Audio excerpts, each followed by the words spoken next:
എല്ലാവർക്കും നമസ്കാരം. നമ്മൾ കഴിഞ്ഞ ക്ലാസ്സിൽ ശ്രദ്ധിച്ച ചുഴലിക്കാറ്റുകളുടെ പ്രതിരോധ മാർഗങ്ങളാണ് നമ്മൾ സംസാരിക്കുന്നത്. ഉയർന്ന പ്രതിരോധം, നിയന്ത്രണം, ലഘൂകരണം എന്നിങ്ങനെ നമ്മൾ 3 ഘടകങ്ങളായിട്ട് ഇതിനെ തിരിച്ചിട്ടുണ്ട്. ചുഴലിക്കാറ്റുകൾ വാർഷിക പ്രതിഭാസമാണ്. ഉപഗ്രഹങ്ങളുടെ സഹായത്തോടെ അവയെ നിരീക്ഷിക്കുകയും കണ്ടെത്തുകയും ചെയ്യാൻ നമുക്ക് സാധിക്കും. അവയുടെ കൃത്യമായ പാതയും വേഗതയും കൃത്യമായി കണ്ടെത്താൻ കഴിയും. ഇത് ആസൂത്രണത്തിലും മറ്റ് തയ്യാറെടുപ്പ് നടപടികളിലും നമ്മളെ സഹായിക്കുന്നു. ഏറ്റവും കൂടുതൽ ബാധിക്കപ്പെടുന്ന താഴ്ന്ന പ്രദേശങ്ങളിൽ നിന്നുള്ള ആളുകളെ ഒഴിപ്പിക്കാൻ ഈ മുൻകൂട്ടിയുള്ള പ്രവചനങ്ങൾ നമ്മളെ സഹായിക്കും. US-ൽ മേഘങ്ങൾ വിതയ്ക്കുന്നതിലൂടെ സീഡ് ക്ലൗഡിംഗ് എന്ന് പറയുന്ന ചുഴലിക്കാറ്റിൻ്റെ തീവ്രത നമുക്ക് മറികടക്കാനായിട്ട് കഴിയും. മത്സ്യത്തൊഴിലാളികൾ മത്സ്യബന്ധനത്തിനായി ആഴക്കടലിൽ പോകരുതെന്ന മുന്നറിയിപ്പ് നമുക്ക് നൽകാനായിട്ട് സാധിക്കും. പ്രാദേശിക സർക്കാർ തലങ്ങളിൽ ദുർബല പ്രദേശങ്ങളിൽ ചുഴലിക്കാറ്റ് പ്രതിരോധ കേന്ദ്രങ്ങൾ നിർമ്മിക്കണം. മെച്ചപ്പെട്ട സംരക്ഷണം, സസ്യങ്ങളുടെയും തോട്ടങ്ങളുടെയും അണക്കെട്ടുകളുടെയും സംരക്ഷണം നമ്മൾ ഏറ്റെടുക്കണം. ഇതിൻ്റെ എല്ലാം അണക്കെട്ടുകളുടെ എല്ലാം അപകട നിർണയം, ഉഷ്ണമേഖലാ ചുഴലിക്കാറ്റുകളുടെ അപകട സാധ്യത വിലയിരുത്തി നമ്മൾ ചെയ്യണം. കൂടാതെ ഭൂപടങ്ങളുടെ ഉപയോഗത്താൽ നമുക്ക് ഏത് ദിശയിലാണ് വരുന്നതെന്ന് മനസ്സിലാക്കാൻ കഴിയും. അതനുസരിച്ച് നമ്മുടെ പദ്ധതികൾ ആസൂത്രണം ചെയ്യാനായിട്ട് നമുക്ക് കഴിയും. ഇനി പലതരത്തിലുള്ള ചുഴലിക്കാറ്റിൻ്റെ തീവ്രത അനുസരിച്ച് നമുക്ക് ഒരു രാജ്യത്തെ ഇതിലുമായി ബന്ധപ്പെടുത്താൻ ചുഴലിക്കാറ്റിൽ നിന്ന് സംരക്ഷിക്കാൻ കഴിയുന്നതിനായിട്ട് കാലാവസ്ഥാ രേഖകളുടെ വിശകലനം നമുക്ക് അത്യാവശ്യമാണ്. അതിന് നമുക്ക് വേണ്ടത് കാറ്റിൻ്റെ വേഗത, വെള്ളപ്പൊക്കത്തിൻ്റെ ആവൃത്തി, ആ സ്ഥലത്തിൻ്റെ കൊടുങ്കാറ്റ് തിരമാലകൾ പോലും ഉണ്ടാക്കുന്ന ഉയരം, ചുഴലിക്കാറ്റിൻ്റെ പ്രവർത്തനങ്ങൾ, ഭൂനിയോഗ നിയന്ത്രണം, ഭൂമി നിയോഗം നിയന്ത്രിക്കുക. ഇതൊക്കെ നമ്മൾ പല രീതിയിൽ നമുക്ക് മനസ്സിലാക്കി കഴിഞ്ഞു കഴിഞ്ഞാൽ ആ പ്രദേശത്തെക്കുറിച്ചൊരു ഡേറ്റാബേസ്, അല്ലെങ്കിൽ അവിടുത്തെ ഒരു ചുഴലിക്കാറ്റ് വന്നാൽ എന്താണ് സംഭവിക്കുക എന്നുള്ളതിനെക്കുറിച്ച് നമുക്ക് മനസ്സിലാക്കാൻ പറ്റും. ചുഴലിക്കാറ്റുകളുടെ പ്രത്യാഘാതങ്ങൾക്ക് സാധ്യതയുള്ള പ്രദേശങ്ങളിൽ കെട്ടിട നിർമ്മാണ നിയമങ്ങൾ നടപ്പിലാക്കുകയും നമുക്ക് ചെയ്യാം. വെള്ളപ്പൊക്ക സമതല മാനേജ്മെൻറ്റ്, നദീതീര വെള്ളപ്പൊക്കത്തിനെയും തീരദേശ വെള്ളപ്പൊക്കത്തിനും നമുക്ക് നിർണ്ണയിക്കാൻ പറ്റും. അതിലൂടെ നമ്മുടെ ആസ്തികളെ സംരക്ഷിക്കുന്നതിനും വെള്ളപ്പൊക്ക സമതല മാനേജ്മെൻറ്റിനായി ഒരു മാസ്റ്റർ പ്ലാൻ നമുക്ക് വികസിപ്പിക്കുകയും ചെയ്യാം. ഇതിൻ്റെ അടിസ്ഥാനത്തിൽ ഒരു ചുഴലിക്കാറ്റ് വരികയും വെള്ളം പൊങ്ങുകയും കാറ്റ് വീശുകയും ചെയ്താൽ എന്തൊക്കെ നാശനഷ്ടങ്ങൾ ഉണ്ടാകാം, അതിന് നമുക്ക് എങ്ങനെ പ്രതിരോധിക്കാം എന്നൊരു വിശകലനം നമുക്ക് ചെയ്യാനായിട്ട് കഴിയും. കെട്ടിട നിർമ്മാണ രൂപരേഖകൾ തയ്യാറാക്കുന്നതിലൂടെ കെട്ടിടത്തിൻ്റെ സ്റ്റെബിലിറ്റി, അല്ലെങ്കിൽ നമുക്ക് അതിൻ്റെ അപകട സാധ്യത കുറയ്ക്കാനായിട്ട് ഇടിഞ്ഞു വീണുണ്ടാകുന്ന അപകട സാധ്യതകൾ കുറയ്ക്കാനായിട്ട് സാധിക്കും. കൂടാതെ യൂട്ടിലിറ്റി ലൈനിൻ്റെ അത് ഇലക്ട്രിസിറ്റി, വെള്ളം, ഗ്യാസ്, ഇതെല്ലാം നമുക്ക് ചുഴലിക്കാറ്റ് വരുന്ന സമയത്ത് സംരക്ഷിക്കാനായിട്ട് കഴിയും.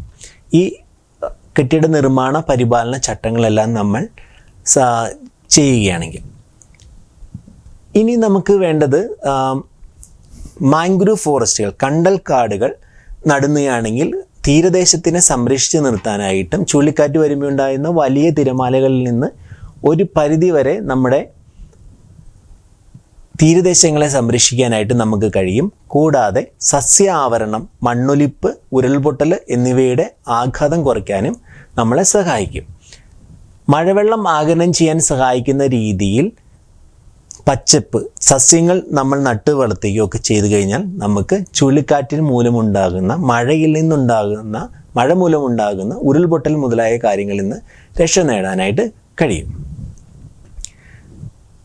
24 മുതൽ 36 മണിക്കൂർ വരെ മുൻകൂട്ടി ചുഴലിക്കാറ്റിൻ്റെ ഉത്ഭവത്തെക്കുറിച്ച് ജനങ്ങളെ മുന്നറിയിപ്പ് നൽകാനുള്ള സംവിധാനങ്ങൾ ഇന്ന് കാര്യക്ഷമമായിട്ട് പ്രവർത്തിക്കുന്നുണ്ട്. നല്ല നിരീക്ഷണ സംവിധാനം, ആധുനികവും വിശ്വസനീയവുമായ പ്രവചന സാങ്കേതിക വിദ്യകൾ, പ്രവചന ഉപദേശങ്ങളും മുന്നറിയിപ്പുകളും താല്പര്യമുള്ള എല്ലാ കക്ഷികളിലും വേഗത്തിൽ എത്തിച്ചേരുന്നതിനും ഉള്ള സംവിധാനങ്ങൾ, ആശയവിനിമയ സംവിധാനങ്ങൾ, മതിയായ തയ്യാറെടുപ്പ്, വേഗത്തിലുള്ള പ്രതികരണം, ഓർഗനൈസ് ചെയ്യുക, കൂട്ടിയോജിപ്പിക്കുക പ്രവർത്തനങ്ങളെ, ഇതിലൂടെയെല്ലാം നമുക്ക് എന്ത് ചെയ്യാൻ കഴിയും? നമ്മുടെ ചുഴലിക്കാറ്റ് മൂലമുണ്ടാകുന്ന ദുരന്തത്തിൻ്റെ വ്യാപ്തി കുറയ്ക്കുകയും സാമൂഹ്യവും സാമ്പത്തികവും ഭൗതികവുമായിട്ടുള്ള സംരക്ഷണം നമുക്ക് ഉറപ്പുവരുത്താനും കഴിയും. ഇന്ത്യയിൽ കാലാവസ്ഥാ വകുപ്പിന് സുസ്ഥാപിതമായ ഒരു സംഘടനാ സംവിധാനമുണ്ട് ഈ സൈക്ലോൺ ചുഴലിക്കാറ്റ് പ്രവചനത്തിനും മറ്റു കാര്യങ്ങൾക്കുമായിട്ട്. 6 ചുഴലിക്കാറ്റ് മുന്നറിയിപ്പ് കേന്ദ്രങ്ങളാണ് ഇന്ത്യയിൽ ഇന്ത്യൻ മെറ്റീരിയോളജിക്കൽ വകുപ്പ് അല്ലെങ്കിൽ ഇന്ത്യൻ കാലാവസ്ഥ വകുപ്പിനുള്ളത്. ചുഴലിക്കാറ്റുകൾ ഉണ്ടാകുകയാണെങ്കിൽ റേഡിയോ, TV, മൊബൈൽ ഫോണുകൾ ഇതിലൂടെയെല്ലാം അലർട്ടുകൾ കൊടുക്കാനുള്ള സംവിധാനം ഇന്ന് ഇന്ത്യൻ മെറ്റീരിയോളജിക്കൽ ഡിപ്പാർട്ട്മെൻറ്റിന് ഉണ്ട്. ന്യൂഡൽഹിയിലാണ് ഇന്ത്യൻ മെറ്റീരിയോളജിക്കൽ ഡിപ്പാർട്ട്മെൻറ്റിൻ്റെ ആസ്ഥാനം.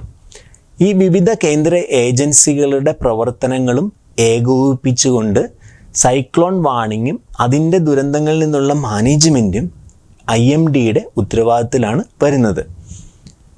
വിവിധ തരത്തിലുള്ള കാലാവസ്ഥാ വിവരങ്ങൾ, മഴ, കാറ്റ്, ഒരു സ്ഥലത്തിൻ്റെ പ്രഷർ എന്നിവയെല്ലാം ഇവർ കളക്ട് ചെയ്യുകയും 98ഓളം നിരീക്ഷണ ആലയങ്ങളാണ് IMDക്ക് ഇന്ത്യയിലെ വിവിധ ഭാഗങ്ങളിലുള്ളത്. ഇതിൽ നിന്നുള്ള ഡേറ്റയെ നിരീക്ഷിച്ച് അപഗ്രഥിച്ച് നമ്മുടെ സൈക്ലോണുകളെക്കുറിച്ചുള്ള രൂപരേഖകൾ തയ്യാറാക്കി സാധ്യതകളെക്കുറിച്ചും അതിൻ്റെ പ്രവചനങ്ങളും നമുക്ക് നൽകുന്നുണ്ട്. ഇന്ത്യക്ക് വേണ്ടി ജിയോ സ്റ്റേഷനറി സാറ്റലൈറ്റുകൾ, ഉപഗ്രഹങ്ങളുമുണ്ട്, റഡാറുകളുമുണ്ട്.